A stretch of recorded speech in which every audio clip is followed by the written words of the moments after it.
Ganga express की शानदार प्रस्तुति। बोल बम जय शिव, बोल बम जय शिव।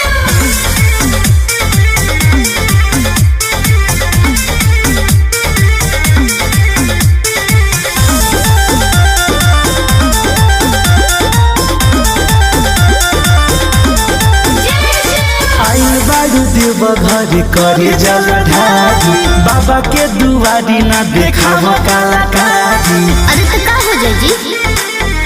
ते धनी आइल बारू देव घर करे जल ढारी, बाबा के दुआरी ना देखाव कलाकारी। जय जय भोलेनाथ। वीडियो बनाई तो हम अपना मोबाइल में जी, अपना मोबाइल में अच्छा नाचा कोमरिया, बोल बम नाचा कोमरिया खेसारी स्टाइल में, नाचा कोमरिया खेसारी स्टाइल में।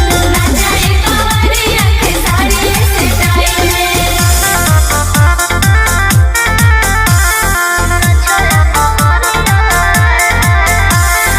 Music by Arya Sharma.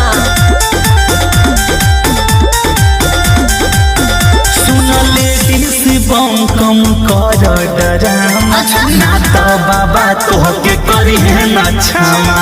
बुझाइल कि ना? बुझाता सब मापा बात दिलवा में भगवती हमरा पास, बड़े मंदिर के लोक लागे सुंदर। ई बात बा हाँ, भोला संग फोटो लगाए प्रोफाइल में, लगाए प्रोफाइल में। नाचाए कंवरिया, नाचाए कंवरिया खेसारी स्टाइल में, नाचाए कंवरिया खेसारी स्टाइल में। नाचाए कांवरिया के साड़ी स्टाइल में। बोल बम जय शिव।